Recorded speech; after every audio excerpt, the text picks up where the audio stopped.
बड़ी इंपॉर्टेंट बात कही है आज बिलावल भुट्टो जरदारी साहब ने आपके हवाले से कि ना कोई मजबूरी था ना कोई डर था। आपकी स्टेटमेंट थी कि बिलावल भुट्टो जरदारी साहब ने कहा कि आर्टिकल 8 को देखा, जब आपने पूछा तो उन्होंने कहा कि बिलावल साहब ने कहा कि जी हाँ मजबूरी है। उन्होंने कहा कोई मजबूरी नहीं थी, कोई डर नहीं था, आप लोगों के आने से पहले ही आर्टिकल 8 को वो निकलवा चुके थे। क्लैरिफिकेशन देंगे कामरान मुर्श साहब? जी वो दुरुस्त नहीं कह रहे हैं। मैं अपनी बात पे खड़ा हूँ, मेरी बात दुरुस्त है। वो उन्होंने इंसिस्ट किया था इस बात पे और उन्होंने कहा था कि मजबूरी है, क्योंकि वो उनको वो इस सेंस में कहा था कि मजबूरी है कि मतलब ये पीपल्स पार्टी क्या ये कर रही है। तो वो उनके जो जेस्चर थे या जो उनके अल्फाज थे वो यही, उसका मफहूम यही है कि मजबूरी है। जेस्चर? अच्छा, उन्होंने क्या बराह रास्त ये बात कही थी कि मजबूरी है या जेस्चर? जी मेरे साथ जो है डायरेक्ट कन्वर्सेशन हो रही थी उस वक्त उनकी। पाकिस्तान पीपल्स पार्टी जो है वो मजबूरी के तहत आइन को उस तरह से तब्दील करना चाह रही थी बकौल आपके, जो आइन के रूह के मुनाफी है। जी ऐसा ही है, मैंने इसको इंसिस्ट किया था कि ये ना कीजिए, ये इस तरह से जो है ना ये तो तबाही है। तो और आपसे जो है ना ये बिल्कुल ही अच्छा नहीं लगती है ये बात। अच्छा कामरान साहब, उन्होंने फरमाया कि आप लोगों के आने से पहले ही जो है वो उन्होंने आर्टिकल 8 निकलवा दिया।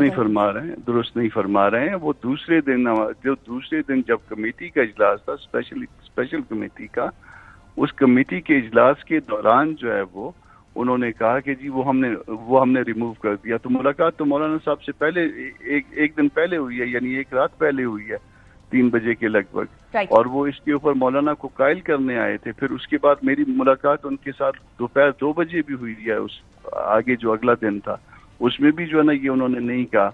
उसमें भी जो मैं इंसिस्ट करता रहा कि ये इसको निकलना चाहिए, ये किस तरह से इसको वोट करें इसके ऊपर, तो हम तो लोगों का सामना नहीं कर पाएंगे। उस वक्त भी उन्होंने नहीं कहा। फिर उसके बाद कम से कम 10 घंटे गुजर गए, उसके बाद भी इन्फॉर्म नहीं किया। कमेटी के इजलास में जब उसकी बाकायदा रिकॉर्डिंग भी होगी कमेटी के इजलास की, और उसमें जब उसमें हमने मेरी बात की भी रिकॉर्डिंग होगी, इनकी बात की भी रिकॉर्डिंग होगी, उसको निकाल के पब्लिक कर दें। उस वक्त उन्होंने पहली दफा कहा, वो डेट भी पता चल जाएगा। तो वो उससे एक रात पहले से रहे। Very interesting. कामरान साहब आपसे एक शिकवा भी किया उन्होंने, मैं लाइव भी पूछ लेती हूँ। वो कहते हैं आप टीवी प्रोग्राम्स पर आ रहे हैं लेकिन मुर्तजा वहाब साहब आपको कॉल कर रहे हैं, अगर कॉल उठा लेते तो सारी चीजें क्लियर हो जाती। आप वाकई में मुर्तजा वहाब साहब की कॉल नहीं उठा रहे? ना ऐसा नहीं है। एक दफा कॉल आई है, उसके लिए मेरी माजरत। उस वक्त मैं गाड़ी ड्राइव कर रहा था, ऑफिस जा रहा था, खुद ड्राइव कर रहा था, उस वक्त मैं नहीं उठा पाया।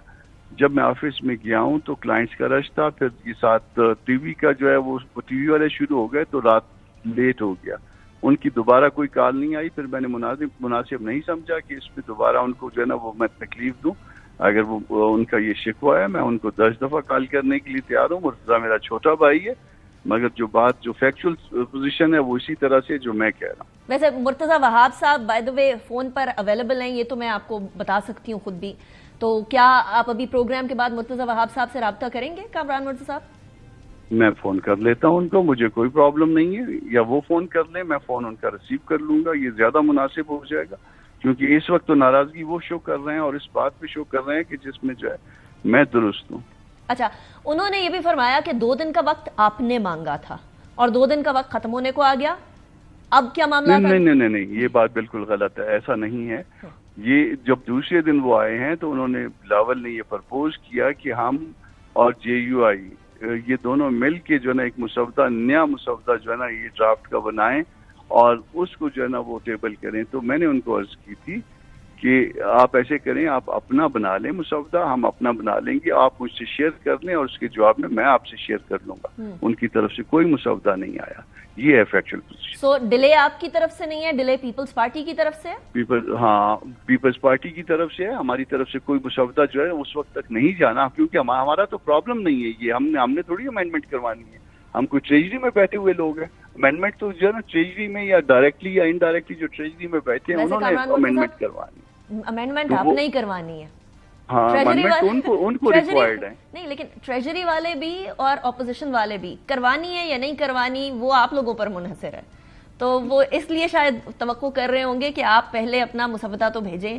ویسے مسودہ تیار ہے؟ نہیں میں کیوں دوں؟ ہمیں تو کوئی پرابلم نہیں ہے نا. جب وہ دیں گے میں اس کا ایک کاؤنٹر وہ دے دوں گا کہ اس کو اس طرح سے نہیں ہونا چاہیے, اس طرح سے ہونا چاہیے. مگر یہ ہم دے دیں اور وہ پھر اس کے بعد کہیں کہ جی انہوں نے خود کہا تھا کہ یہ اس طرح کا مسودہ ہے, تو یہ اس طرح سے تو بات نہیں بنے گی. آپ نے کوئی مسودہ, I just want to confirm Kamran صاحب, آپ نے کوئی مسودہ تیار نہیں کیا. آپ جو پیپلز پارٹی یا حکومت کی طرف سے جو مسودہ آئے گا, پی ایم ایل این کی طرف سے مسودہ آئے گا, آپ اس میں کریکشنز کریں گے. am I correct؟ نہیں کریکشن کی بات نہیں ہے. میں اپنا مسودہ پھر اس صورت میں دوں گا جب ان کی طرف سے آئے گا. میں مسودہ بنا دوں گا, کیونکہ یہ جو ہے وہ یہ ٹریجری نے جو ہے نا یہ امینڈمنٹس لانی ہوتی ہے نا, سرکاری بل آنا ہے نا. تو سرکاری بل آنے کے لیے میں کیوں اس میں جو ہے نا وہ مسودہ اس کا تیار کروں. مسودہ وہ تیار کریں گے, میں اس کا جو ہے وہ اپنا ورژن دے دوں گا. اس میں ایک مسودہ میں تیار کر کے کہ ایسا نہیں, ایسا ہونا چاہیے, مگر وہ صورت میں کہ وہ میرے ساتھ شیئر کریں گے. میں نے اس دن بھی نکلتے ہوئے مرتضیٰ کو کہا تھا کہ مجھے واٹس ایپ کر دینا. تو یہ شاید سنڈے یا منڈے کی بات ہوگی جب اپنا بلاول اور مرتضیٰ آئے تھے. تو وہ اس میں خشیشہ صاحب بھی تھے, اس میں نوید قمر صاحب بھی تھے. تو انہوں نے ابھی تک تو کوئی ڈاکومنٹ مجھے بھجوایا نہیں ہے جو واٹس ایپ انہوں نے کرنا تھا کہ جی ہم واٹس ایپ کر دیں گے. انہوں نے یہ بھی کہا تھا کہ کچھ چیزیں فاروق نائک صاحب کے پاس ہیں. تو فاروق نائک وہ کراچی میں ہے, اور فاروق نائک صاحب والی چیزیں بھی نہ انہوں نے خود بھجوائی ہیں نہ آئی ہیں میرے پاس. Very interesting. Kamran Mir Saab, thank you very much for this clarification.